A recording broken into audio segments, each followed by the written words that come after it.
سیدنا امام حسین شہید کربلا، امام عالی مقام سبت رسول رضی اللہ تعالی عنہ وارضہ عنہ، جب مدینہ طیبہ میں تھے اور آپ کو یزید نے بیعت کے لیے اصرار کیا، اور جانتے ہیں مدینہ کا گورنر ولید بن عقبہ امام حسین کو اپنے گھر میں بلایا، رات کے وقت کہا کہ آپ یزید کی بیعت کر لیں، سب ٹھیک ہو جائے گا۔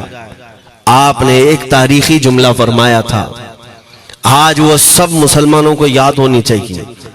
امام حسین نے یہ نہیں کہا میں حسین رسول اللہ کا نواسا یزید کی بیعت کروں گا فاسق و فاجر کی، یہ نہیں کہا آپ نے۔ توجہ چاہتا ہوں، آپ نے یہ نہیں فرمایا، بلکہ یہ فرمایا مجھ جیسا اس جیسے کی بیعت کیسے کر سکتا ہے۔ یہ قیامت تک آنے والوں کے لیے میسج ہے، حسین جیسا کبھی بھی یزید جیسے کی بیعت نہیں کر سکتا، اور نہ ہی ویسوں کی طاقت کو وہ مان سکتا ہے۔ اور الحمدللہ ہماری ماؤں نے بچپن سے ہمیں حسین کو ہی سنایا ہے، یزید کو نہیں۔ اس لیے آج اگر کسی تخت پر یزید بیٹھا ہو تو ہمیں ڈر نہیں لگتا اس بات کا کہ وہ گردن اڑا دے گا، ہمیں اس بات کا خوف نہیں لگتا کہ پھانسی پر چڑھا دے گا، ہمیں اس بات کا یقین ہے کہ اگر ہمارے ٹکڑے بھی ہو جائیں گے تو انشاءاللہ ہماری روح کربلا ضرور پہنچیں گی۔ امام حسین کے ساتھ قیامت کے دن اٹھائے جائیں گے، حق بات کرتے ہوئے اگر دنیا سے جائیں۔ عزیزان گرامی وقار، میں تاریخ کی چند جھلکیاں آپ کے سامنے رکھوں گا۔ مجھے حکم بھی ہوا ہے، بہت جلدی وقت ختم ہو جائے گا، سمیٹنا ہے۔ میں چند مثالیں آپ کے سامنے رکھتا ہوں۔ طاقت کسے کہتے ہیں، قوت کسے کہتے ہیں؟ جیم میں جا کر باڈی بنانے والا طاقتور ہے، کاجو بادام کھانے والا طاقتور ہے، مکے مارنے والا طاقتور ہے۔ کون ہے طاقتور؟ طاقت کسے کہتے ہیں؟ میرے عزیزو، اصل طاقت تو یہ ہے کہ تم استعمال اپنے ہاتھ پیر کچھ بھی نہ کرو لیکن کھلبلی دوسروں میں مچی رہے، یہ اصل طاقت ہے۔ یہ رب تعالیٰ کی طرف سے دی ہوئی ہوتی ہے انعام میں۔ ورنہ آپ سوچ سکتے ہیں کہ حسین اعظم کے ساتھ جو لوگ آئے تھے وہ کل قافلہ کتنا تھا؟ الگ الگ روایتیں، امام حسین کے ساتھ 135 لوگ تھے، بعض روایات میں ہے 96 تھے، 96 لوگ تھے، بعض روایت میں 82 تھے، شہید ہونے والوں کی تعداد 72 ہے۔ لیکن اس بات پر اکثر علماء محدثین کا خیال ہے کہ 82 لوگ تھے، 82 لوگ تھے۔ 82 کے مقابل میں کتنے لوگوں کو آنا چاہیے راستہ روکنے کے لیے؟ اگر کسی عام آدمی سے بھی پوچھے تو ڈبل کر دو، ٹرپل کر دو، 4 گنا زیادہ کر دو۔ نہیں، 82 کو روکنے کے لیے پہلے 1000 لوگ آئے، پھر وہ 1000 کے بعد 4000 پلس آئے، 5000 لوگ صرف 82 لوگوں کو روکنے کے لیے آئے راستہ۔ پھر یہ لوگ 4 دن تک راستہ روکتے ہی رہے، 5000 لوگ مل کر۔ 10ویں محرم ہونے سے پہلے پھر تقریباً 16000 لوگ آئے، یعنی تقریباً پورے ٹوٹل ملا کر 22000 کے قریب، 21000 سمتنگ کچھ، 22000 کی فوج کیا معنی رکھتی ہے؟ کس کو روکنے کے لیے؟ 82 لوگوں کو۔ اسی سے سمجھ میں آتا ہے اصل طاقت کسے کہتے ہیں۔ طاقت اسی کو کہتے ہیں کہ ادھر 3 دن کے بھوکے اور پیاسے ہیں، ان کے خیموں میں ساز و سامان بھی نہیں، جنگ کے اسباب بھی نہیں، اور وہ جنگ کی نیت سے بھی نہیں گئے، اس کے باوجود 22000 کے سینوں میں جو کھلبلی مچی ہے، دنیا اسی کو سمجھ نہیں پا رہی ہے۔ اگر دنیا یہ سمجھتی ہے کوانٹیٹی کا نام طاقت ہے تو ہم اس کو رد کرتے نہیں، کوالٹی کا نام طاقت ہے۔ ایمان یہ اصل طاقت ہے۔ اور ایک تاریخی بات میں آپ کے سامنے رکھتا ہوں، امام حسین کا راستہ روکنے کے لیے سب سے پہلے یزید کی فوج سے جو شخص آیا تھا اس کو حر بن یزید کہتے ہیں۔ حر بن یزید الریاعی 1000 کا لشکر لے کر کے یہ امام حسین کا راستہ روکنے آئے، 2 دن تک ادھر ادھر گھماتے رہا، اور جب نمازیں ہوتی رہی امام حسین مصلی امامت پر ہیں اور یہ یزیدی اقتدا بھی کر رہے ہیں۔ ہر جماعت امام حسین کے پیچھے ہو رہی ہے، لیکن میں آپ کو بتاتا ہوں 10ویں محرم سے پہلے امام حسین نے خطبہ دیا اور یزیدیوں سے کہا کیا تم میری حیثیت کو نہیں جانتے؟ میں فاطمہ زہرا کا بیٹا ہوں، حیدر کرار کا نور نظر ہوں، رسول اللہ کا نواسا ہوں، میری نسبتیں کیا تمہیں نہیں معلوم؟ تم میرے خون سے اپنے ہاتھوں کو نہ رنگو، میں تمہارے پاس آپشن رکھتا ہوں، میں اس راستے سے اپنے واپس مدینے کی طرف جاتا ہوں یا کسی ساحل کی طرف یا دمشق جاؤں گا، جنگ کرنا نہیں چاہتا تم سے۔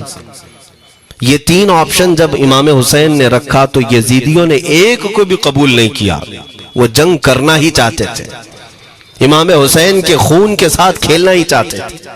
لیکن جو حر بن یزید ہے، توجہ چاہتا ہوں، جو خود امام حسین کا راستہ روکنے کے لیے آیا، اس کے دل میں یہ بات آئی اور اس نے آ کر کے 10ویں محرم کو یزیدیوں سے کہا میاں مان لو حسین کی بات، 3 میں سے کوئی ایک بات مان لو، ہم جنگ نہیں کرنا چاہتے، وہ رسول اللہ کے بیٹے ہی تو ہیں۔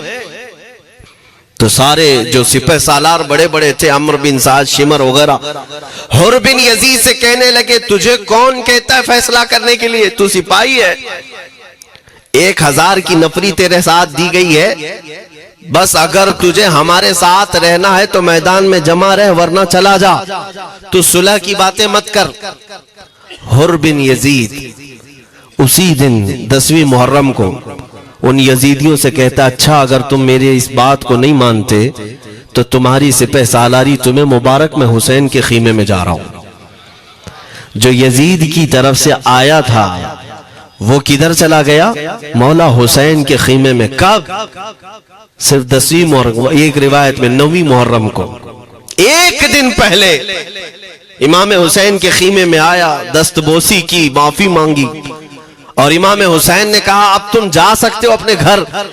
حر بن یزید نے کہا میں اس وقت تک اب آپ کا ساتھ نہیں چھوڑوں گا جب تک میرے جسم میں آخری سانس باقی رہے، میں آپ کے ساتھ رہوں گا۔ اب امام حسین کی وفاداری میں آنے والا کون تھا؟ اس لیے میں آپ کو ایک چیز دے جاتا ہوں میرے عزیزوں، اللہ عز و جل کی قدرت کے فیصلے ہیں، وہ جب چاہتا ہے کہیں سے بھی کسی کو ہدایت عطا فرماتا ہے۔ وہ باطل قوتوں کے موجود پلنے والا بچہ بھی کبھی رب تبارک و تعالی ہدایت دیتا ہے، اسے عالم بناتا ہے، اور کبھی کعبے کی چھاؤں میں پلنے والے کو مولا ابو جہل بھی بناتا ہے، گمراہ کر دیتا ہے۔ حر بن یزید مولا حسین کے پاس آ گئے، جو بات مجھے کہنی ہے اس کے لیے مجھے اتنا واقعہ بیان کرنا پڑا ہے۔ میں اصل پوائنٹ کی طرف آتا ہوں، کیوں میں یہ بیان کر رہا ہوں۔ جب 10ویں محرم کو جنگ شروع ہوئی، عمرو بن سعد نے تیر چلایا، تو جانتے ہیں خیمہ حسین کی طرف سے سب سے پہلے میدان میں اترنے والا یہی حر بن یزید ہی، یہی اترے اپنے گھوڑے پر سوار ہو کر انہی یزیدیوں سے لڑنے کے لیے جن کی فوج میں یہ آئے تھے، ان کے مقابل میں لڑنے کے لیے گئے۔ اور جب لڑنے کی ابتدا ہوئی، صبح سے دوپہر کے قریب تک وہ لڑتے رہے، زوال تک۔ اب جو بات کہنا ہے توجہ سے سنو۔ حر بن یزید نے صبح سے لڑائی کی، بہتوں نے وہاں پر میدان جنگ میں مقابلہ آرائیاں کی ہیں، لیکن حر بن یزید کی جو لڑائی ہے وہ تاریخ میں لکھی ہوئی۔ آج انہوں نے یزیدیوں کے ساتھ جو جنگ کیا، کئی گھنٹے جنگ کرنے کے بعد جانتے ہیں تنہا حر بن یزید نے 120 یزیدیوں کو قتل کیا۔ 120 کی تعداد، ایک گھوڑ سوار ایک ہی ہے، 120 کو مار گرایا۔ اس کے بعد جام شہادت نوش کیا۔ میں تاریخ پڑھ رہا تھا، وہیں پر ہم نے کتاب کو روک دی۔ بہت سارے لوگ کربلا کے واقعات میں امام حسین کے خاندان کے بچوں کے شہادت تو بیان کرتے ہیں، ان کے جسم کٹ گئے، ان کے اوپر گھوڑے دوڑائے گئے، لیکن تم یہ نہیں جانتے کہ حسینی شہزادوں نے باطل قوتوں کے کیسے چھکے چھڑائے تھے۔ ایک ایک جوان نے مقابل میں آنے والوں کو ان کی اوقات کیسے یاد دلائی تھی۔ اب سنو، حر بن یزید 120 کو مار گرا سکتے ہیں، وہ بھی ایک دن پہلے خیمہ حسین میں آنے والا، ایک دن پہلے خیمہ حسین میں آنے والا. بات سمجھ میں آ رہی ہے ابھی؟ جو ایک دن پہلے خیمہ حسین میں آ جائے اس کی طاقت کا حال یہ ہے، جو پیدائشی حسینی ہو اس کی طاقت کا حال کیا ہو. میرے عزیزوں، طاقت کسے کہتے یہ سمجھو. یہ اور بات ہے کہ لوگوں کو اپنی ہی اوقات معلوم نہیں، اپنی حیثیت معلوم نہیں ہے. ہوتا کیا ہے میں آپ کو بتاؤں. علامہ عبد المصطفیٰ اعظمی صاحب نے ایک بڑی پیاری بات لکھی ہے. وہ گجرات کے حالات بہت اچھی طرح سے جانتے تھے. آپ نے ایک بہت اچھی بات لکھی جو ہمارے تمام چیزوں سے یا آج کے زمانے میں یہ چیز میچ ہوتی ہے. ایک تاجر تجارت کرنے کے لیے نکلا، اس کے پاس کچھ قیمتی ہیرے تھے، قیمتی ہیرے تھے، اور وہ ہیروں کی تجارت کرتا تھا اور ایک چور اس کے پیچھے پڑ گیا. اور وہ چور روزانہ وہ چوری کرنے کے چکر میں رہتا تھا کہ جب رات کو یہ تاجر سوئے تو میں یہ ہیرے نکال لوں گا. لیکن 2-3 دن جب وہ تاجر سوتا تھا وہ پورے ہیرے چیک کرتا تھا، کہیں نہیں ملتے تھے. تھک گیا چور. 3 دن کے بعد اس تاجر کو اس نے پوچھا، چور نے کہا کہ تم ہیرے رکھتے کہاں ہو؟ دن بھر تو تمہارے پاس ہوتے، رات میں کہاں جاتے؟ تو اس تاجر نے کہا، عقل کا اگر تو استعمال کرتا تو تجھے بات سمجھ میں آتی. روزانہ میں تیرے ہی جبے میں رات کو یہ ہیرے رکھ کر خود سو جاتا تھا. وہ اپنا نہیں تلاش کرتا، اس کا تلاش کرتا. بلا تشبیہ و بلا تمثیل. میرے عزیزوں، تمہارے پاس جو طاقت ہے تمہیں اس کا اندازہ نہیں. تم جو محبت مصطفیٰ صلی اللہ علیہ وسلم کی شمع اپنے سینے میں رکھتے ہو، مولا کریم کا وعدہ ہے تمہارے ساتھ، کانا حقا علینا نصر المؤمنین. رب تعالیٰ فرماتا ہم نے اپنے اوپر لازم کر لیا ہے کہ ایمان والوں کی مدد کریں. اور ہم نے مدد دیکھی ہے، رب تعالیٰ کی مدد دیکھی ہے. آج کے ان حالات میں مجھے بتاؤ، بھونکنے والے بھونک ہی رہے ہیں، باقی تمہارا کیا بگاڑ لیا؟ کیا تمہارا خراب کیا؟ بس یہ ہے کہ تم اپنے اندر کھلبلی مت مچاؤ اور زیادہ خوف و ہراس میں مت جیو. الحمدللہ مسلمان ہیں، مومن ہیں، کسی چور قوم سے تمہارا رشتہ نہیں ہے. تم دنیا کی اس عظیم قوم ہو جو صرف اور صرف اپنے رب تعالیٰ کے حضور جھکتی ہے، اور اپنے رب تبارک و تعالیٰ کے حضور ایسے جھکتی ہے. میں چیلنج کے ساتھ کہتا ہوں، پوری دنیا میں کوئی کمیونٹی، کوئی قوم ایسی نہیں ہے جو اپنے خدا کو دیکھنے کے بعد ہی جھکتی ہے. جس کی بھی جاؤ ان کے خداؤں کی تصویر وہاں پر سامنے ہوتی تبھی جھکتے ہیں. وہ چاہے عیسائی ہوں، یہودی ہوں، کوئی بھی ہو، انہوں نے کوئی نہ کوئی یا مورتی بنائی ہے یا تصویر بنائی ہے، تب وہ جھکتے ہیں. تنہا تم ایمان والے ہو جو آج تک اپنے خدا کو دیکھا نہیں لیکن ہر دن سجدہ کرتے ہو. تمہارا یہ ایمان ہے. اور قرآن میں شروع میں ہی اللہ تعالیٰ نے جو تعریف فرمائی سورہ بقرہ میں، یؤمنون بالغیب، اللہ فرماتا ہے یہ وہ لوگ ہیں جو غیب پر ایمان رکھتے ہیں، دیکھا نہیں. اور دنیا میں کروڑوں مسجدیں ہوں گی، کسی مسجد میں اللہ کی تصویر ہے؟ کسی مسجد میں؟ اور یا تمہیں صلاۃ و سلام پڑھنے کے لیے میرے آقا کی تصویر دیکھنے کی ضرورت ہے؟ یہی تو تمہارا ایمان ہے میرے عزیزوں. میرے آقا کو ہم نے دل میں بسا رکھا ہے، اور جب حضور پاک کی یاد آئی بغیر تصویر دیکھے ہم کھڑے ہو جاتے ہیں، اور ان کی محبت ویسی ہوتی ہے ہمیں کسی تصویر اور مورت کو دیکھنے کی ضرورت بھی نہیں ہوتی. تمہاری خصوصیات بہت ہیں. اللہ رب العزت نے تمہاری پیشانیوں کو محفوظ رکھا ہے، کسی اہرے غیرے کے سامنے جھکنے نہیں دیا. پیشانی مقدس ہے تمہاری. ہاں یہ تو نہیں ہے کہ تم کسی درخت پر بھی چلے جاؤ، پتھر پر بھی چلے جاؤ، چوہے پر بھی جھک جاؤ، سانپ پر بھی جھک جاؤ. نہیں ہے. ایک صحابی ہیں ایمان لانے کے بعد وہ کہتے ہیں یا رسول اللہ صلی اللہ علیہ وسلم دو واقعات ایسے ہیں جو زمانے جہالت میں ہم کرتے تھے. ایک واقعہ یاد کرتا ہوں تو رونا آتا ہے اور ایک واقعہ یاد کرتا ہوں تو ہنسی آتی ہے. حضور نے فرمایا وہ دونوں کیا ہیں بتاؤ. انہوں نے کہا پہلا واقعہ تو یہ ہے جس کو یاد کر کے روتا ہوں کہ جوانی میں جب ہمارے گھر بیٹی پیدا ہوتی تھی تو ہم اس کا گردن مروڑ کر دفن کر دیتے تھے. آج مجھے یہ بات یاد آتی ہے تو رونا آتا ہے کہ ہم نے ایسے کئی بچیوں کو دفن کر دیا. عرب والے داماد بنانا نہیں چاہتے تھے اور بیٹیوں کو پہلے ہی مار دیتے تھے. یہ وہ صحابی کہتے ہیں اب یاد آتی ہے بات تو رونا آتا ہے. میرے آقا صلی اللہ علیہ وسلم نے فرمایا پھر ہنسی کس بات پر آتی ہے؟ کہتے ہیں زمانے جہالت میں ہمارے خدا جو ہوتے جن کی ہم عبادت کرتے تھے تو جب سفر میں جانا ہوتا تھا تو آٹا گوند کر کے خدا بنا لیتے تھے کیونکہ سفر میں جانا ہے اور ہر جگہ ان کو ساتھ میں رکھنا تھا خدا کو. وہ صحابی کہتے ہیں سفر کے خدا اور ہوتے تھے, ہوا کا الگ, پانی کا الگ, مٹی کا الگ, سب لے کر کے چلتے تھے. پھر حضور نے فرمایا ہنسی کس بات پر آتی ہے؟ وہ کہتے ہیں بیچ راستے میں اگر کھانا ختم ہوا تو کبھی خدا کا ہاتھ توڑ کے کھاتے تھے, کبھی پیر توڑ کے کھاتے تھے.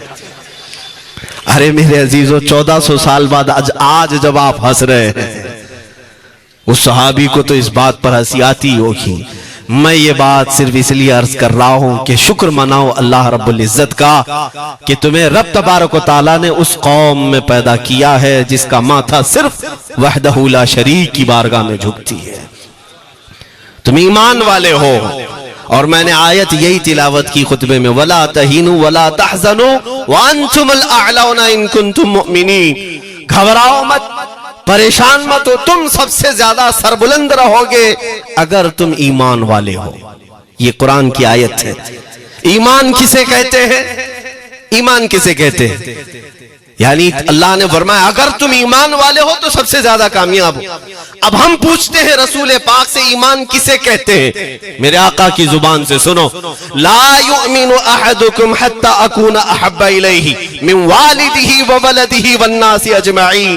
حضرت انس سے روایت ہے حضور پاک صلی اللہ علیہ وسلم فرماتے ہیں تم میں سے اس وقت تک کوئی کامل ایمان والا نہیں ہو سکتا جب تک اپنے والدین, اپنے بچے, اپنے اور سارے انسانوں سے زیادہ میں اس کے نزدیک محبوب نہ بن جاؤں. حضور سے کامل محبت جب تک نہ کرو گے تب تک ایمان بھی کامل نہیں ہے. خلاصہ کلام یہی ہے کہ محمد سے وفا تو نے تو ہم تیرے ہیں, یہ جہاں چیز ہے کیا لوح و قلم تیرے ہیں. بس اسی بات پر آپ کو آنا ہے. اقبال بھی یہ کہتا ہے میں جرمنی گیا, یورپ کا سفر کیا, وہاں کی ترقیوں کو دیکھا اور وہ لوگ بہت آگے بڑھ رہے تھے. میں اسی لیے سفر کیا کہ میں وہاں تحقیق کر کے آؤں, دیکھوں اپنی قوم کو آ کر کے میں بتاؤں مسلمانوں کو کہ کس فیلڈ میں تم جاؤ گے تو کامیاب ہوں گے. سائنس میں, فزکس میں, جغرافی میں, کیمسٹری میں, میتھس میں, کون سی فیلڈ میں تم جاؤ گے تو زیادہ ماہر ہوگے. کئی سال اقبال نے وہاں کی خاک چھانی, تحقیقات کیا اور واپس جب آیا اپنی قوم کی طرف, علامہ اقبال کہتے ہیں میں ساری دنیا وہاں کی یورپ کی چھان کر کے آیا, یہی دیکھنے گیا تھا کہ میری قوم کس میدان میں اترے تو کامیاب ہوگی. تو لوگوں نے پوچھا کیا وہ تمہیں راز مل گیا؟ وہ کہتے ہیں ہاں مجھے راز مل گیا. لوگوں نے پوچھا کس میدان میں اترے؟ تو وہ اقبال کہتا ہے میں تو راز کو پہنچا, اپنی قوم کو بتاتا ہوں تمہاری ترقی کا راز صرف اتنا ہی ہے کہ محمد سے وفا تو نے, کہ محمد سے وفا تو نے تو ہم تیرے ہیں. یہ جہاں چیز ہے کیا لوح و قلم تیرے ہیں. ساری کامیابی کا اصل راز میرے آقا سے بے انتہا محبت ہے. میں دینی شخصیات کی بات اپنی جگہ پر, جو جس کو آپ دنیاوی علوم کہتے ہیں, لاؤ میتھس کا کوئی بہت بڑا ماہر ریاضی دان یا کوئی سائنٹسٹ آپ کو ایسا لگتا ہو, لاؤ میرے اعلیٰ حضرت امام احمد رضا فاضل بریلوی کے سامنے. جانتے ہیں آپ اس اعلیٰ حضرت فاضل بریلوی نے 55 علوم پر اپنی تحقیقات لکھ دی ہیں. باقی جانتے کتنے تھے وہ اللہ ہی بہتر جانے. ایک بات میں آپ کو بتا رہا ہوں, میتھس میں, میتھمیٹکس میں ان کے پاس ایسی ایجادات تھی. ایک کتاب اعلیٰ حضرت نے لکھی ہے جیومیٹری پر. آج کے بچے جو کالج پڑھتے ہیں وہ جانتے ہوں گے. جیومیٹری کی بھی کئی اس میں اقسام لکھی گئی ہیں، اور اعلیٰ حضرت نے ایک کتاب لکھی ہے کشف العلہ عن سمت القبلہ، قبلہ پہچاننے کا علم. کمپاس لے کر کے پہچانتے ہو نا، اب تو موبائل میں آ گیا، موبائل کو گھماؤ، ادھر دکھا رہا ادھر، ادھر دکھا رہا ادھر قبلہ. میرے عزیزو، اسلام مشینوں سے نہیں چلتا ہے. اس کا سیل چلا گیا تو کیا تمہارا اسلام چلا جائے گا؟ اس کی بیٹری چلی گئی تو کیا تمہارا دین چلا جائے گا؟ نہیں. اسلام مکمل قواعد اور ضوابط کے ساتھ ہے. ساری مشینیں ختم بھی ہو جائیں، اسلام نے تمہیں قاعدے بنا کر دکھائے ہیں پریکٹیکل. یہ قبلہ پہچاننے کا علم ہوتا ہے. شہر کا طول البلد عرض البلد دیکھنا ہوتا ہے. بہت ساری اس میں چیزیں، اس کی سطح سمندر سے اونچائی کتنی ہے، پھر ستاروں کو دیکھا جاتا ہے، پھر پہچانا جاتا ہے قبلہ، اس کو حساب میں لگایا جاتا ہے. اعلیٰ حضرت نے یہ جو کتاب لکھی پورے 1400 سال میں ہے. اعلیٰ حضرت کی یہ کتاب جس میں 10 قاعدے خود انہوں نے ایجاد کی، ان سے پہلے کسی نے نہیں لکھی، خود انہوں نے ایجاد کیے. اور اس کے بعد اعلیٰ حضرت نے چیلنج کے ساتھ کہا کہ میں نے، فقیر نے یہ 10 قاعدے ایجاد کیے ہیں، اس پر کوئی عمل کر کے قبلہ پہچاننا چاہے تو اس پر عمل کر کے کھڑا ہو جائے. اگر حجابات ہٹا دیے جائیں تو کعبہ اس کی ناک کے سامنے ہوگا. اعلیٰ حضرت نے لکھا ہے کعبہ عین اس کی ناک کے سامنے ہوگا. پرفیکٹ قاعدے انہوں نے لکھے. یہ قاعدے کہاں سے آئے؟ حساب، میتھمیٹکس. جو علی گڑھ کے پروفیسر اپنے پھنسے ہوئے مسائل حل کرنے کے لیے اعلیٰ حضرت کے پاس آئے. واقعات آپ نے سنے ہوں گے. اب میں آپ سے کہتا ہوں، ایک بہت بڑے پروفیسر صاحب علی گڑھ کے، وہ لندن یا آکسفورڈ جا رہے تھے یا جرمنی جا رہے تھے کچھ میتھس کے فنڈے حل کرنے کے لیے. اعلیٰ حضرت کے خلیفہ نے انہیں مشورہ دیا کہ چلے مولانا احمد رضا صاحب بریلی میں رہتے، ان سے بات کر لیں گے. پہلے تو انہوں نے مذاق اڑائے، مولوی لوگوں کا کام ہے، پروفیسر جس میں پھنسا ہوا ہے. انہوں نے کہا لندن اور جرمنی جانے میں جتنا خرچہ آتا ہے اس سے کم ہی بریلی کو لگتا ہے، ایک بار ٹرائی کر لیجئے. وہ آئے اعلیٰ حضرت کے ہاں. وہ مولانا سید سلیمان صاحب کے کہنے پر جب اعلیٰ حضرت کے پاس آئے، عصر کا وقت تھا، اذان ہو چکی تھی، آپ مسجد کی طرف جا رہے تھے. پروفیسر صاحب سے ملاقات ہوئی. اعلیٰ حضرت نے پوچھا کیسے آنا ہوا؟ انہوں نے کہا ایک بہت پیچیدہ مسئلے میں پھنس گیا ہوں، میتھس کا، ریاضی کا، حساب کا حل نہیں ہوتا، اس کے لیے میں باہر کا سفر کر رہا تھا. آپ کے شاگرد مولانا سلیمان صاحب نے کہا کہ آپ سے ملنے. اعلیٰ حضرت نے کہا دکھائیں کیا مسئلہ ہے. انہوں نے کہا اتنے شارٹ ٹائم میں یہ حل نہیں ہوگا، نماز کے لیے آپ جا رہے ہیں. اعلیٰ حضرت نے فرمایا پھر بھی دکھاؤ. اعلیٰ حضرت کو انہوں نے ویسی کھڑے دکھایا. دیکھتے ہی اعلیٰ حضرت نے انگلیاں رکھی اور کہا اس کا یہاں سے، اس کا یہاں سے، فلاں کا یہاں سے، اس طرح آپ لگا کر کے دیکھ لیں، میں عصر کی نماز سے فارغ ہو کر آتا. وہ پروفیسر صاحب کہتے ہیں انہوں نے چٹکیوں میں یوں حل کیا، میں جب بیٹھ کر کے اس مسئلے کو لگایا تو ترنت 2 منٹ میں وہ مسئلہ حل ہو گئے. اب جس کے لیے میں یہ واقعہ عرض کر رہا ہوں سنو.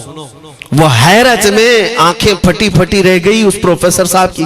ادھر نماز ہونے کے بعد آئے اعلیٰ حضرت تو وہ اشش کرنے لگے. کہا مولانا صاحب میں پہلی مرتبہ دیکھ رہا ہوں کہ مدرسے کا کوئی مولوی میتھس کے اتنے ٹف فنڈے کو حل کر لیتا ہو.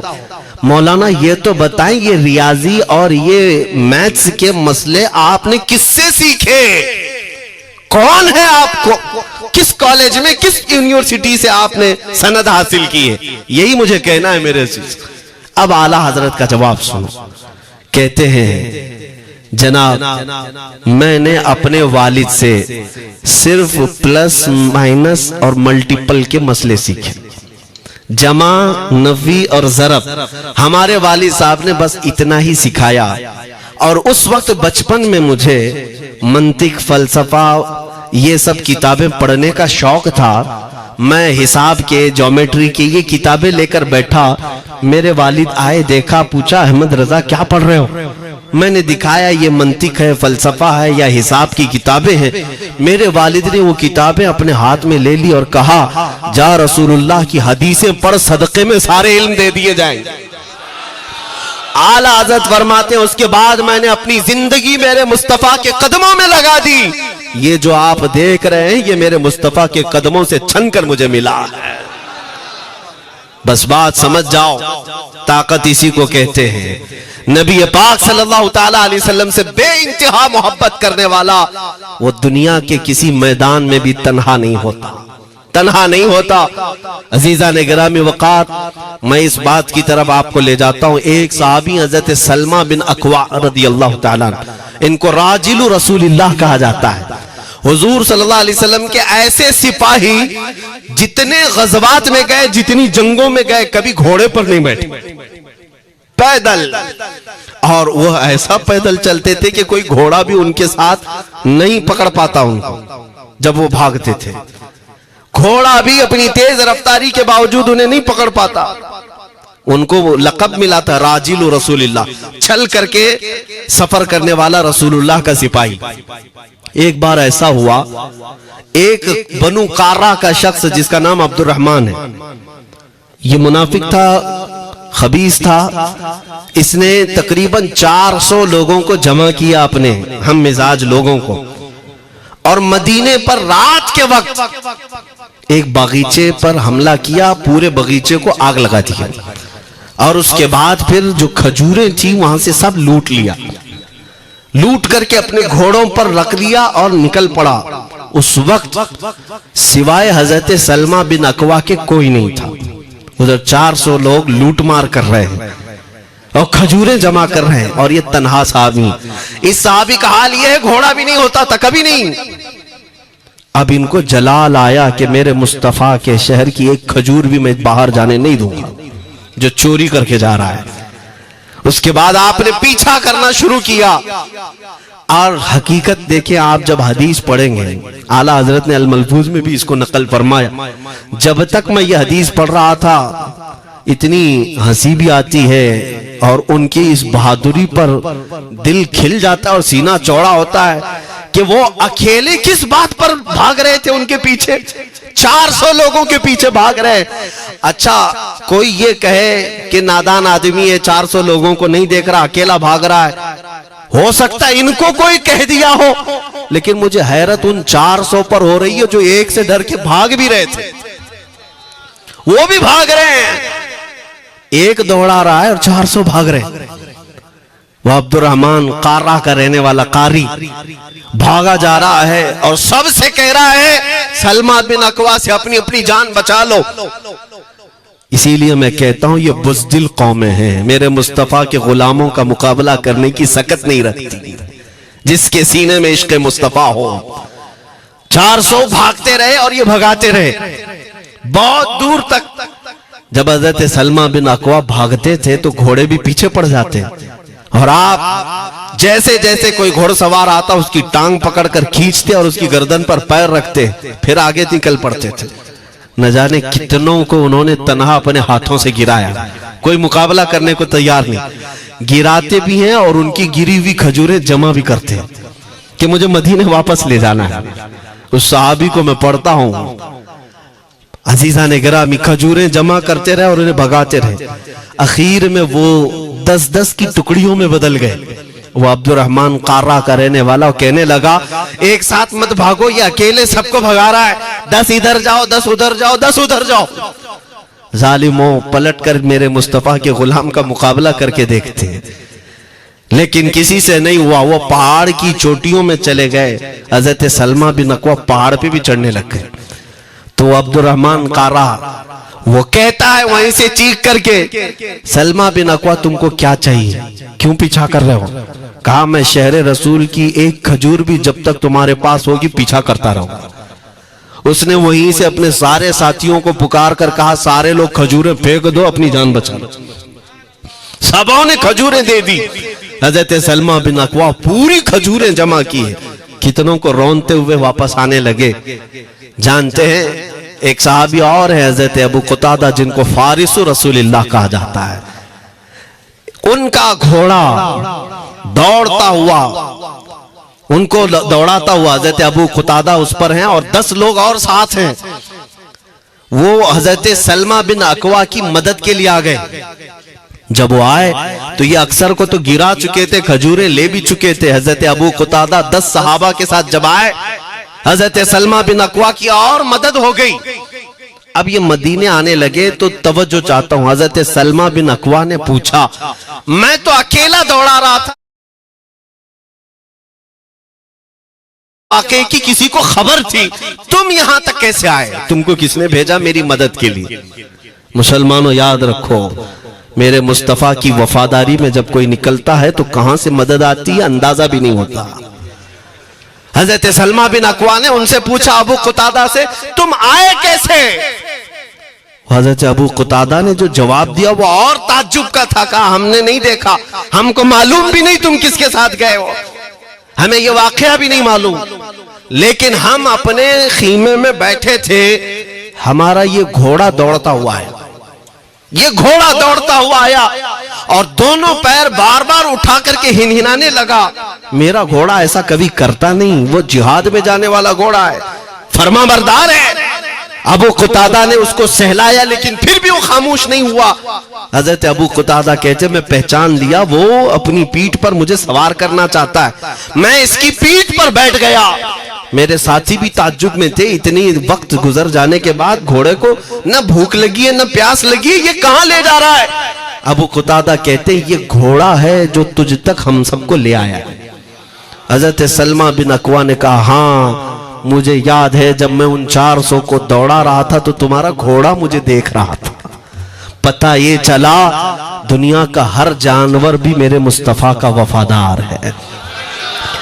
اگر تم نبی پاک صلی اللہ علیہ وسلم کی عزت و حرمت کے لیے اٹھتے ہو تو چونٹیاں اپنے سوراخ میں تمہارے لیے دعا میں مشغول ہو جاتی ہیں، مچھلیاں پانی میں تمہارے لیے دعائیں کرتی ہیں۔ عزیزان گرامی وقار، آج میں اپنے جملوں کو سمیٹتے ہوئے یہ بات کہتا ہوں، دھورا جی کی سرزمین میں نے کبھی سنا نہیں یا کبھی آپ سے ملاقات نہیں کی، لیکن اتنا بڑا مجمع ہمیں جو سننے کے لیے بیٹھا ہے، لوگ مصافحے کے لیے آئے، پھول ہار پیش کیے، ٹوٹ پڑتے ہیں ملاقاتوں کے لیے۔ میں اکثر جلسوں میں بھی اور اپنے پروگراموں میں یہ کہتا ہوں، مجھے جو آپ عزت کی نگاہ سے دیکھتے ہیں یا ملنا چاہتے ہیں یا دیکھنا چاہتے ہیں یا سننا چاہتے ہیں تو وہ اس لیے نہیں ہے کہ کسی باپ کا بڑے باپ کا بیٹا ہے یا کسی سیاسی پارٹی کا نیتا ہے، آپ کی جو محبت ہے وہ صرف اس لیے ہے، یہ ناز یہ انداز ہمارے نہیں ہوتے، جھولی میں اگر ٹکڑے تمہارے نہیں ہوتے، یا رسول اللہ جب تک کہ مدینے سے اشارے نہیں ہوتے روشن میری قسمت کے ستارے نہیں ہوتے۔ جو کچھ بھی عزت ملی ہے ہمیں آج وہ کسی اور صلاحیت کی وجہ سے نہیں، صاف میں بتا دیتا ہوں، میں مقرر آدمی نہیں، میں خطیب آدمی نہیں، میں وہ شعلہ بار مقرر نہیں ہوں کہ جن کی تقریروں سے لوگ بہت زیادہ نفع اٹھاتے ہوں، میں تو طالب علم آدمی ہوں۔ میرے آقا صلی اللہ تعالیٰ علیہ وسلم کے لیے اتنی وفا کرنا جانتا ہوں کہ میں نے یہ عہد کر لیا ہے، میرے جسم میں جب تک خون باقی رہے گا ایک بھی ظالم کتا میرے آقا کی طرف انگلی بھی اٹھائے ہم اپنی گردن بھی نچھاور کرنے کو تیار رہیں گے۔ میرے آقا صلی اللہ تعالیٰ علیہ وسلم کے لیے قربانی کا جذبہ ہے، اس لیے میرے آقا نے یہ عزت عطا کی ہے، پھر مجھے یہ کہنے کا حق بھی ہے، جب تک بکے نہ تھے تو کوئی پوچھتا نہ تھا، یا رسول اللہ تم نے خرید کر ہمیں انمول کر دیا۔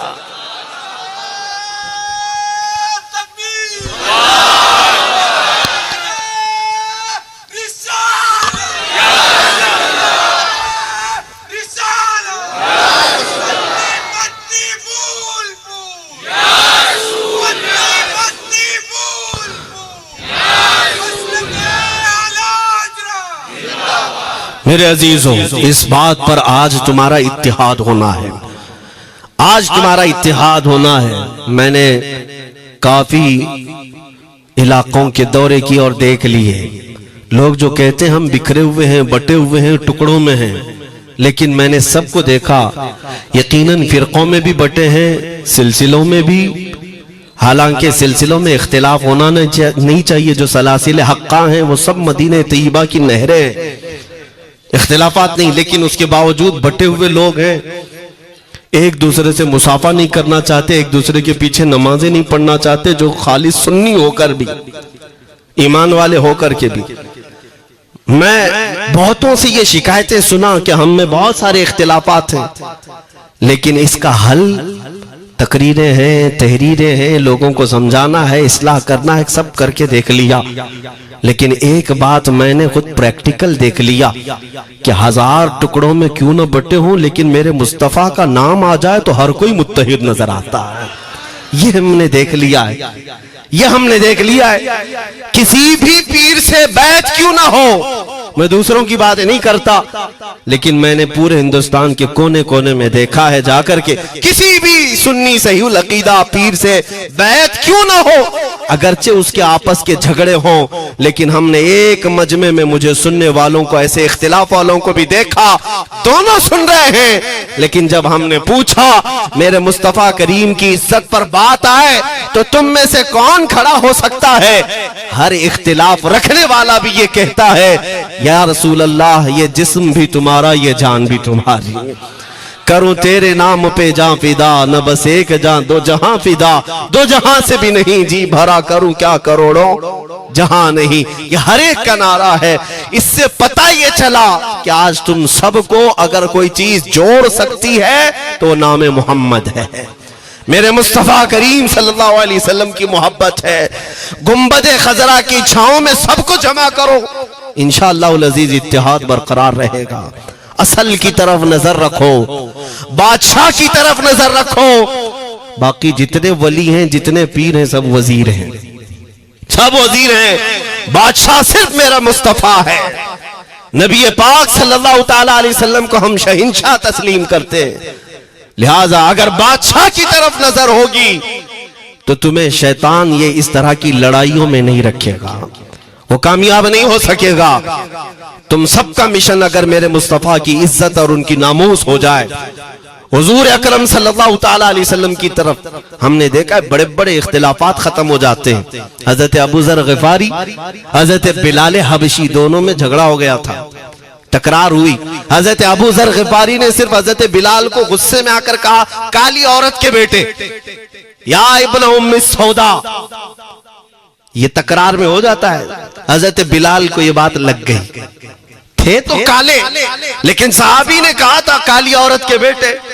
حضور کے پاس جا کر عرض کیا، یا رسول اللہ، ابو ذر نے مجھے آج یوں کہا، ابو ذر نے مجھے آج یوں کہا، کالی عورت کے بیٹے۔ میرے آقا صلی اللہ علیہ وسلم کو جلا لایا، باہر آئے، بلایا، ابو ذر کہاں ہے؟ آئے، حضور پاک نے ان کو مخاطب کر کے صرف اتنا فرمایا، افیق الجاہلیہ، ابھی تک تمہارے اندر پرانی جاہلیت باقی ہے؟ 3 بار پوچھا اور اس کے بعد میرے آقا چلے گئے، کچھ نہیں فرمایا۔ پرانے زمانے کی کافروں کی جاہلیت ابھی باقی ہے، جو ماں کے نام سے لوگوں کو گالیاں دیتے یا پکارتے تھے۔ حضرت ابو ذر غفاری کو اتنی بات لگ گئی کہ میرے آقا مجھ سے روٹھ گئے، میرے آقا کے دل پر یہ بات لگ گئی، تو انہوں نے یہ نہیں کیا کہ دیکھا جائے گا بعد میں کیا ہوگا، نہیں، سیدھے مسجد نبوی میں حضرت بلال کو ڈھونڈنے کے لیے آئے، کہاں ہیں؟ حضرت بلال مل گئے تو ان کا ہاتھ پکڑ کر کے لائے۔ ابو ذر غفاری زمین پر لیٹ گئے، سو گئے، کہا ہے بلال مجھے معاف کر دے، میں نے تجھے سخت جملہ کہا، مجھے معاف کر دے۔ حضرت بلال نے کہا ٹھیک ہے، میں نے معاف کر دیا، ہو گئی بات۔ لیکن حضرت ابو ذر غفاری نے کہا نہیں، میرا دل اس پر سکون نہیں مانے گا، ایک کام کرو اے بلال، تم اپنا یہ پیر میرے چہرے پر رگڑو، یہ تمہارا تلوہ جس کو میں نے کالا کہا تھا، اسی تلوے سے میرے چہرے پر تم رگڑو تاکہ مجھے میری حیثیت پتہ چل جائے۔ حضرت بلال کیا ان کی بات پر اپنا پاؤں ان کے چہرے پر رگڑ دیتے؟ دونوں ہاتھوں سے ان کو زمین پر اٹھایا اور سینے سے سینہ لگایا، کہا ہے ابو ذر کیسی بات کرتے ہو، جس آقا کے تم غلام ہو اسی آقا کا میں بھی غلام ہوں۔ میں نے یہ تاریخ میں پڑھا ہے، اگر سختیوں کو کوئی چیز جوڑ سکتی ہے تو وہ میرے آقا کی محبت ہے، اور مصطفیٰ کریم کی محبت ہے، تمہارے سینے چوڑا کر دے گی، تمہارا دل کشادہ کر دے گی، تم اپنوں کو ایکسپٹ کرنے لگ جاؤ گے اپنے نبی کی نسبت پر۔ ہاں ایک بات یاد رکھے، میں یہ صرف میرے آقا کی نسبت والوں کے لیے کہہ رہا ہوں، باقی ہمارا عقیدہ تو یہ ہے نبی سے ہو جو بیگانہ اسے دل سے جدا کر دے، پدر مادر برادر جان و مال ان پر فدا کر دے، ہم اس کو مانتے ہی نہیں، چاہے باپ ہو کی ماں ہو جو میرے نبی کو نہیں جانتا، جو میرے آقا کی عظمت کو نہیں پہچانتا، میں ان کے بارے میں نہیں کہتا۔ ہاں ہمارے ایک استاذ بزرگ انہوں نے فرمایا تھا کہ بیٹا بات کرنے کا لہجہ نرم رکھنا ہمیشہ۔ بہت سارے لوگ ہماری تقریروں کو ابھی ابھی جو سنتے ہیں وہ کہتے پر تصوف پر بہت سارے نرم انداز میں گفتگو کرنے کے ہم عادی تھے، وہ سب نہیں دیکھتے، لیکن جہاں ہم تھوڑا سا چیختے ہیں یا گرج کے ساتھ بولتے ہیں وہ بہت جلدی کسی کو لگتی ہے اور کہتے ہیں آپ بہت کڑک لہجے میں کہتے ہو۔ 90% ہم نے نرم لہجے میں بات کیا ہے، لوگوں کو اخلاقیات سکھایا ہے، چوری، زنا، ڈکیتی، سود، شراب، ان سب کی مذمت پر بیانات ہم نے ریکارڈ کیے، وہ سب نظر نہیں آتا، لیکن سخت جملے بہت جلدی نظر آتے ہیں۔ لیکن یہ میں کیوں کرتا ہوں وہ بھی آپ کو بتا دوں۔ ہمارے ایک بزرگ استاد نے فرمایا، کہا کہ بیٹا نرم گفتگو کرنے کی عادت رکھنا، اس لیے کہ میرے آقا صلی اللہ علیہ وسلم کی سنت ہے نرمی سے کلام کرنا، لیکن ایک بات یاد رکھنا، زندگی بھر نرمی سے بات کرو، لیکن مصطفیٰ کریم صلی اللہ علیہ وسلم کی اہانت یا دشمنی کسی میں دیکھو تو پھر نہ تمہاری زبان میٹھی ہونی چاہیے، نہ دل نرم ہونا چاہیے، نہ دماغ ٹھنڈا ہونا چاہیے۔ ہاں یہ ایمان کا تقاضا ہے۔ ہم جو سخت بات کرتے ہیں لوگوں کو ایسا لگتا ہے کہ اتنا کڑک نہیں بولنا چاہیے، تمہیں پتا بھی نہیں حضرت عمر فاروق کتنا بولتے تھے۔ ہاں عمیر بن وہب ایک شخص تھا جو حضور کے قتل کا ارادہ کر کے آیا تھا مکہ سے، صفوان نام کا ایک اور شخص، عمیر نام کے، دو لوگ حتیم کعبہ میں بیٹھ کر میٹنگ کر کے آئے، کیونکہ صفوان کا باپ جنگ بدر میں مارا گیا تھا، عمیر کا بیٹا جنگ میں قیدی ہو کر حضور کے پاس قید تھا، دونوں کا پرابلم سیم تھا، دونوں لوگ حتیم کعبہ میں بیٹھ کر کے فیصلہ کرتے ہیں۔ صفوان نے کہا میں تجھے بہت پیسے دوں گا، ایک تلوار کو زہر میں بجھا کر جاؤ مدینے اور محمد کا قتل کر کے آؤ صلی اللہ علیہ وسلم۔ عمیر بن وہب تلوار چھپا کر کے مدینے آیا، لیکن جس وقت وہ آیا حضرت عمر فاروق چند صحابہ کے ساتھ مسجد نبوی کے باہر کھڑے تھے، دیکھتے ہی اس کی گردن میں جو ہے یہ گمچھا ڈالا، رومال، اور کہا خذو ھذا الکلب، پکڑو اس کتے کو۔ یہ حضرت عمر کی زبان سے نکلے گے، کہتے ہیں پکڑو اس کتے کو، یہی وہ ہے جو بدر کے اندر میدان بدر میں مکہ والوں کو بھڑکا رہا تھا جنگ پر حضور کے خلاف، یہاں مدینے میں آیا ہے، پکڑو اس کو۔ حضرت عمر باہر ہی سب کر دیتے، لیکن کہا کہ میں حضور سے پوچھ کے آتا ہوں اس کا کرنا کیا ہے۔ میرے آقا کے پاس گئے، کہا یا رسول اللہ شیطان قریش آیا ہے، قریش کا شیطان آیا ہے عمیر بن وہب، اور مجھے لگتا ہے وہ بری نیت سے آیا ہے۔ حضرت عمر پہلے ہی بھانپ رہے ہیں، مجھے لگتا ہے وہ بری نیت سے آیا ہے، کیا کرنا ہے آپ حکم فرمائیں۔ میرے آقا نے فرمایا عمر اس کو اندر لے آؤ۔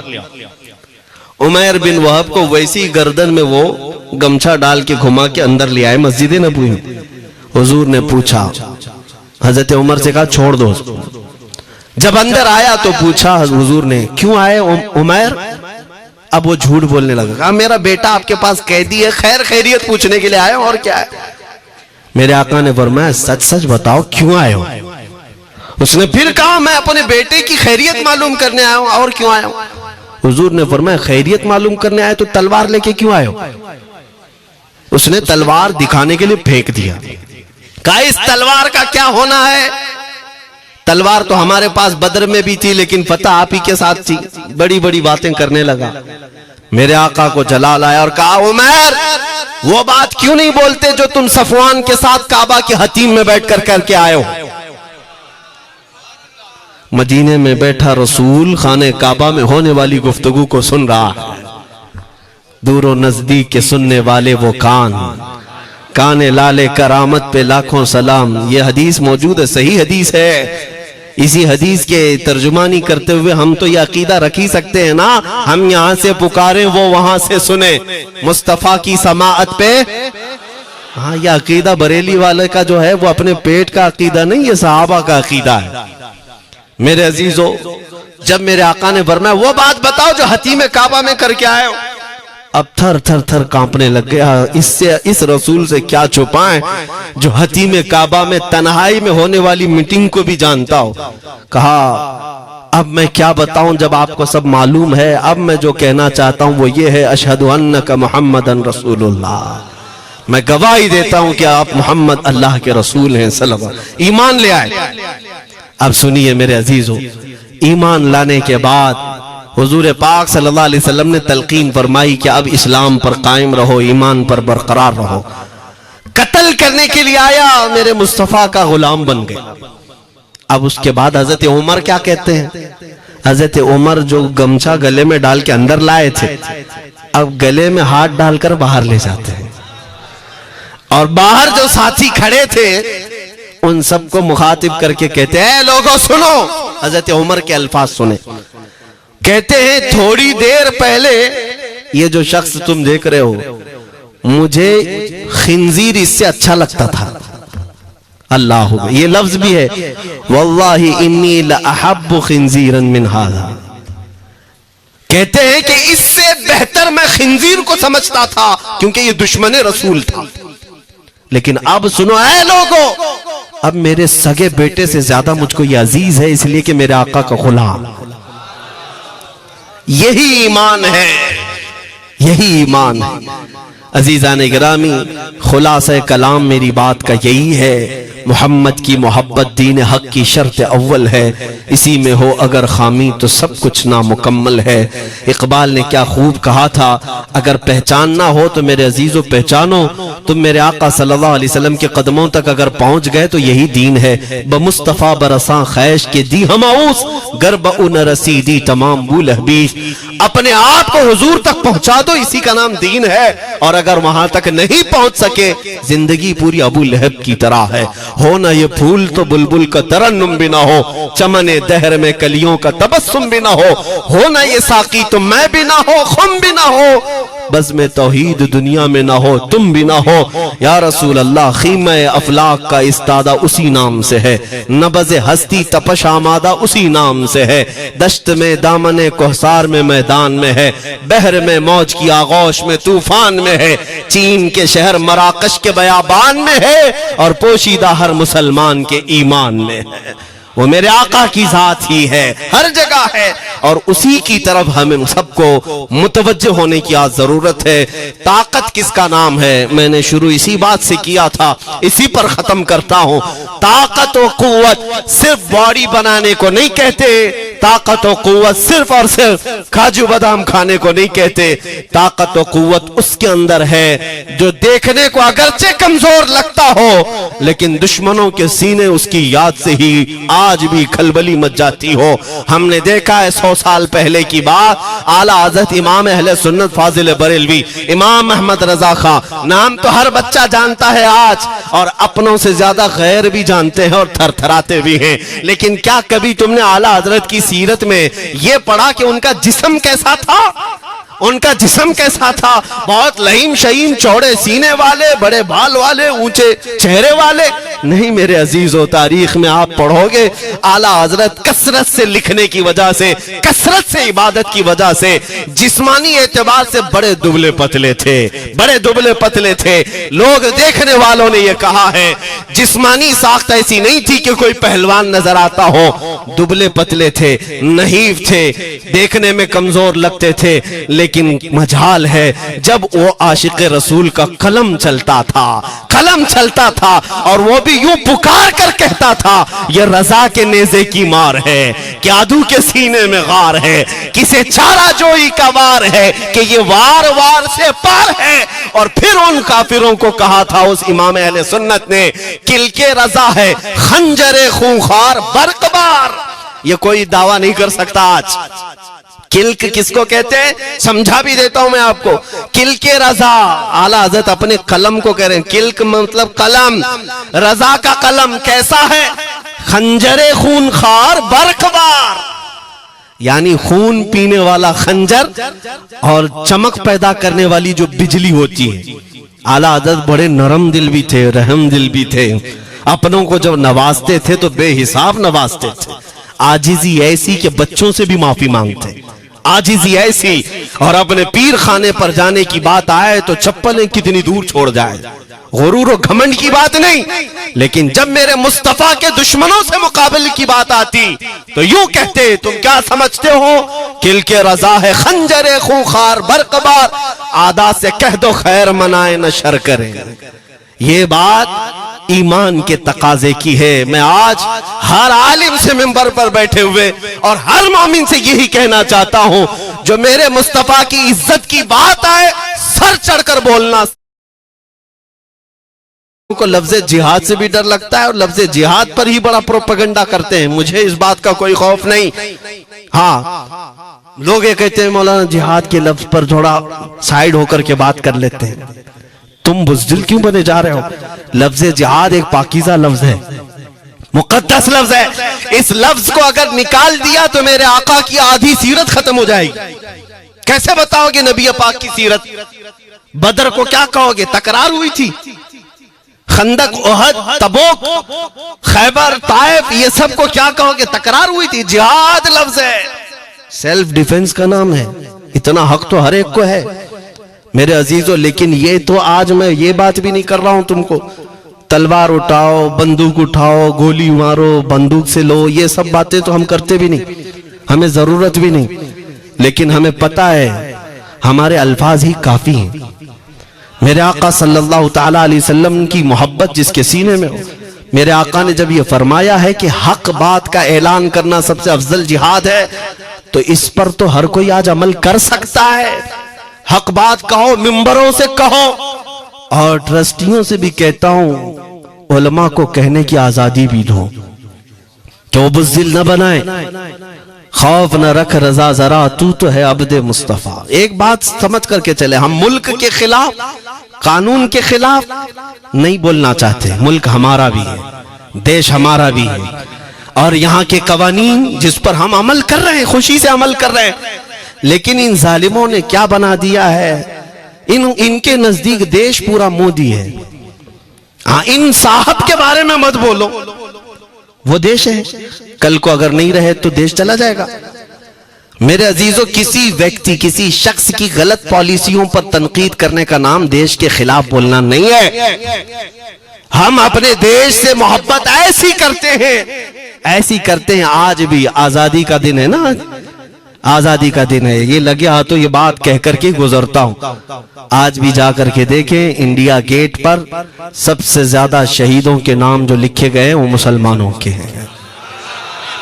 ان کو کیا پتا ہے 1857 سے جو انگریزوں کے خلاف لڑ رہے تھے، یہ لڑ رہے تھے، آزادی کا پرچم سب سے پہلے بلند کرنے والا کوئی سنگی نہیں تھا، وہ شہید ٹیپو سلطان تھا۔ سب سے پہلے توپ مین ہندوستان کا، انگریزوں کے خلاف آواز بلند کرنے والا، پورے انگریز اس کے خلاف کھڑے تھے۔ ان کو آج بولنے کی توفیق بھی نہیں ملتی، اور اس کے علاوہ وہ علماء کی بات کہاں چلی گئی آج؟ انگریز تاریخ دان نے لکھا ہے کہ سب سے زیادہ ہمیں خطرہ ہندوستان میں مسلمانوں سے تھا، اور ہم نے دلی سے لے کر کشمیر تک کوئی ایک جھاڑ، کوئی ایک درخت باقی نہیں تھا جس میں ہم نے ایک عالم کو لٹکایا نہیں تھا پھانسی پر، جن کی تعداد گنی گئی ہے تو تقریباً 26,000 علماء کو انہوں نے پھانسی دی تھی، دلی سے لے کر کشمیر تک۔ مجھے بتاؤ جزیرہ انڈمان نکوبار میں کس کو بھیجا ہے؟ مولانا فضل حق خیر آبادی، عنایت احمد کاکوروی، یہ تمام وہ لوگ ہیں، علامہ عنایت احمد کاکوروی جن کی کتاب آج تقریباً ہر مدرسے میں پڑھائی جاتی ہے، علم الثقہ۔ یہ کتاب یہاں چٹائی پر بیٹھ کر لکھی ہوئی نہیں، اس جیل کی دیواروں پر لکھی ہوئی کتاب، اس کو پڑھ کر کے آج بچے عالم بنتے، ہم بھی پڑھے۔ یہ وہ لوگ ہیں جن کو صرف اور صرف حق بات کہنے کی بنیاد پر زندگی بھر جیل میں ڈال دیا گیا۔ آج ڈھونڈ کر کے نکالو مولانا فضل حق خیر آبادی کا مزار کہاں ہے، اور انڈمان نکوبار میں، جہاں کالا پانی کی سزا دی جاتی تھی۔ کفایت علی کافی کا نام سنا ہے میرے عزیزو؟ یہ نام کا ذکر آنا تو حق بنتا ہے آج کی رات ضرور۔ مراد آباد شہر کا وہ عالم ربانی، وہ صرف اور صرف مجاہد آزادی نہیں بلکہ فنا فی الرسول بھی تھا۔ آپ اسی سے اندازہ لگا لیں اعلیٰ حضرت جیسا عاشق، ہدایت بخشش لکھنے والا، اعلیٰ حضرت کے اشعار تو پتہ ہے نا، امام الکلام کہتے ہیں۔ اعلیٰ حضرت کی نعتوں کو امام الکلام کہتے ہیں، سارے کلاموں کا امام اعلیٰ حضرت کی نعتیں، پڑھ کر کے دیکھ لو وجد آ جائے حضور کی نعتیں۔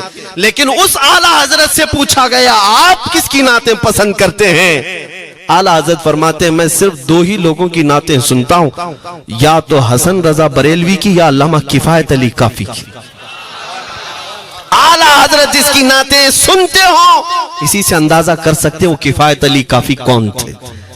میں اکثر جگہوں پر ان کا تذکرہ کرتا ہوں تاکہ بچوں کے ذہنوں میں یہ بات منتقل ہو جائے۔ اب میں آپ کو بتاؤں ان کی زبان میں اللہ نے وہ طاقت دی تھی کہ وہ جب عشق رسول پر بولتے تھے تو ہزاروں کا مجمع رونے لگتا تھا، ان کی طرف آ جاتے، اور انگریزوں کو یہ بات قطعاً پسند نہیں تھی۔ انہیں کئی طرح سے گرفتار کرنے کی کوشش کی گئی، آخر کار ایک منافق کے ذریعے سے مولانا کفایت علی کافی کو گرفتار کرنے کے لیے انگریز آئے۔ کتنے جانتے ہیں؟ 3000 لوگ آئے ایک عالم کو گرفتار کرنے۔ ہمیشہ کتے جھنڈ میں ہی آتے ہیں، ہاں ماب لنچنگ بھی جو ہے نا کتے جھنڈ میں ہی کرتے ہیں۔ کفایت علی کافی رحمت اللہ علیہ کو گرفتار کر کے لے گئے دارالامارت میں۔ انگریزوں نے رات کے وقت کفایت علی کافی کے کپڑے کھولے اور ان کے جسم پر گرم استری پھیری، استری سے پورا داغتے تھے، اور جب چمڑی جل جاتی تھی تو اس پر نمک چھڑکتے تھے۔ ہفتہ بھر تک علامہ کفایت علی کافی کو انہوں نے یہ دردناک سزائیں دی۔ بیچ میں کئی مرتبہ ان کو سامنے آفر رکھا تم بدل لو اپنی باتیں، چھوڑ دو اپنی اس قوم کو ورغلانا، چھوڑ دو یہ سب جو تم تقریریں کرتے ہو، ہم اپنے حکومت میں تمہیں لے لیں گے، وظیفہ بھی دیں گے، عہدہ بھی دیں گے۔ کفایت علی کافی رحمت اللہ علیہ نے فرمایا تم غلط جگہ ہاتھ مارے ہو، ہاں یہ وہ جگہ نہیں ہے جہاں سے 500 پاؤنڈ لے کر کے کوا بھی حلال کر دیا جائے، ہر چیز جو ہے تمہارے حساب کی بنا دی جائے، یہ وہ جگہ نہیں ہے۔ کفایت علی کافی رحمت اللہ علیہ نے کہا میرا دین اتنا سستا نہیں ہے، اتنا سستا نہیں ہے۔ اس کے بعد انہوں نے کہا تو پھر تم مرنے کے لیے تیار رہو، کہا خوشی سے۔ 8 دن کے بعد ان کو ایک چوراہے پر لے جا کر پھانسی کا پھندا لگایا گیا، اور پورے مجمع میں آپ کو پھانسی کے لیے چڑھایا گیا۔ انگریزوں نے پوچھا تھا کوئی آخری وصیت ہے تمہاری، کوئی آخری خواہش ہے تو بتا دو لوگوں میں۔ پھانسی پر چڑھنے والا یہ کہتا ہوگا میری بیوی سے مل لوں، بچوں سے مل لوں، جائیداد پراپرٹی کی وصیت کر دوں، میرے بعد کون بیٹھے گا وہ کہہ دوں۔ لیکن کفایت علی کافی کی بات پر قربان جاؤ، اس بھرے مجمع میں کہتے ہاں میری آخری خواہش ایک ہی ہے، ایک بار نعت رسول پڑھ لوں، اللہ اللہ، ایک بار نعت رسول پڑھ لوں۔ انہوں نے کہا ٹھیک ہے تمہاری اس خواہش کا ہم ادب کرتے ہیں، کر لو۔ کفایت علی کافی رحمت اللہ علیہ پھانسی کے پھندے پر چڑھنے سے پہلے کیا مگن ہو کر کے گنگنا رہے تھے، یوں کہہ رہے تھے کوئی گل باقی رہے گا نہ چمن رہ جائے گا، پر رسول اللہ کا دین حسن رہ جائے گا۔ اطلس و کم خواب کی پوشاک پہ نازا نہ ہو، اس تنے بے جان پر خاکی کفن رہ جائے گا، سب فنا ہو جائیں گے حشر تک کافی، ولیکن نام حضرت کا زبانوں پر سخن رہ جائے گا۔ یہ نعت پاک گنگناتے ہوئے چڑھ گئے پھانسی کے پھندے پر۔ لوگوں نے دیکھا پھانسی تو لگی لیکن لبوں پر اسی طرح کی مسکراہٹ تھی۔ کیوں؟ یہ راز ہے میرے عزیزوں، مرنے والا ہی جانتا ہے، پھندا بعد میں لگتا ہے، آمنہ کا لال پہلے تشریف لاتا ہے۔ موت کا درد اسے کیا ہوگا جو جمال مصطفیٰ دیکھ رہا ہو، میرے آقا صلی اللہ تعالیٰ علیہ وسلم کی طرف محو ہو۔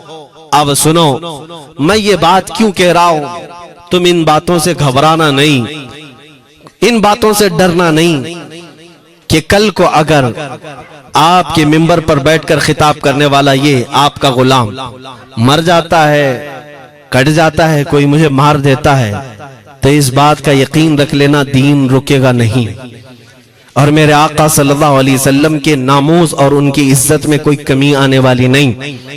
ہمارے مر جانے سے کچھ نہیں ہونا ہے، اس لیے کہ ہر سنی بچہ جانتا ہے اسلام زندہ ہوتا ہے ہر کربلا. ہم مرنے کے بعد اس بات کا یقین رکھتے ہیں اگر ہماری موت ہو گئی اس راستے میں تو اسلام کی آبیاری ہوگی, اسلام اور پھولے گا پھلے گا.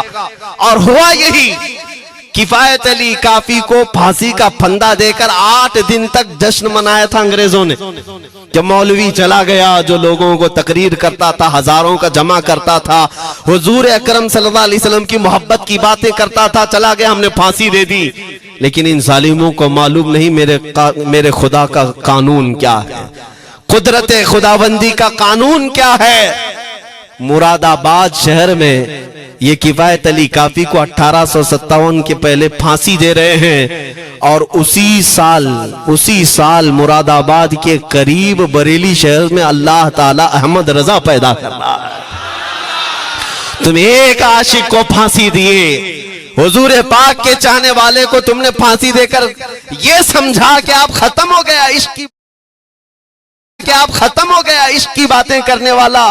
لیکن قربان جاؤ محبت مصطفیٰ پر, میرا رب ایسے ان مکاروں کے مکر کو پھیرتا ہے کہ فوراً اللہ تعالیٰ نے ایسا عاشق پیدا کیا کہ پھر بریلی کی طرف سے اٹھنے والی آواز ایک شہر میں ایک بستی میں نہیں دنیا کے کونے کونے میں پہنچ گئی. آج 100 سال ہو گئے اس مرد قلندر امام اہل سنت کو دنیا سے گئے ہوئے, لیکن ہر مسجد کی منبر اور محراب آواز دیتی ہے مصطفیٰ جان رحمت پہ لاکھوں صلاح, شمع بز میں ہدایت پہ لاکھوں صلاح. اور پھر ہمارے بچے بھی یہ آج کہہ جاتے ہیں ڈال دی قلب میں عظمت مصطفیٰ, سیدی اعلیٰ حضرت پہ لاکھوں صلاح. یہ نظام ہے میرے مولا کا, ایک چراغ تم بجھاؤ گے مولا 100 چراغ روشن فرمائے گا. ہاں انشاءاللہ العزیز اس بات پر ہم سب کو جمع ہونا ہے. اللہ کریم ہمیں ہماری کھوئی ہوئی طاقت و قوت عطا فرمائے. آپ رب تبارک و تعالیٰ کی بارگاہ میں یہ دعا کرے کہ اے رب ذوالجلال جب تک زندگی باقی ہے مولا مجھے تیرے نبی کے وفاداروں میں شمار فرما. اس لیے میں جب بھی حضور کی بارگاہ میں عریضہ پیش کرتا ہوں تو یہ ضرور کہتا ہوں آقا بد ہیں تو آپ کے, بھلے ہیں تو آپ کے, ٹکڑوں پہ یہی کے پلے ہیں, رخ کدھر کریں تجھ سے جو منہ چھپائیں تو کریں کس کے سامنے. یا رسول اللہ کیا کسی اور سے توقع نظر کی ہے؟ ہمارا ماننا تو یہ ہے, میں نے دیکھا بھی ہے اپنے بچوں کو, اور ہم کہتے ہیں میرے آقا کی بارگاہ میں آقا گنہگار تو ہو گئے لیکن آپ کے غدار نہیں ہیں, غدار نہیں ہیں. جب تک غدار نہیں ہوں گے میرے آقا کی طرف سے تمہارے لیے ہمیشہ استقبالیہ کھلا رہے گا. آؤ میرے عزیزو اس بات پر میں گفتگو کو ختم کرتا ہوں آج کے اس عرس مبارکہ میں. اور آج آزادی کی یہ رات ہے, ہم بارگاہ مصطفیٰ میں عریضہ پیش کرتے ہیں یا رسول اللہ آپ کو اس وطن سے بوئے وفا آئی تھی, میرے آقا اس وطن کی طرف نظر کرم فرما دے. قیامت تک آنے والی ہماری نسلوں میں میرے آقا صرف آپ کے عاشق ہی پیدا ہو, کوئی غدار نہ پیدا ہو. ہماری دعا یہی ہے میرے آقا, میں مجرم ہوں آقا مجھے ساتھ لے لو کہ رستے میں ہیں جا بجا تھانے والے, چمک تجھ سے پاتے ہیں سب پانے والے, میرا دل بھی چمکا دے چمکانے والے. وآخر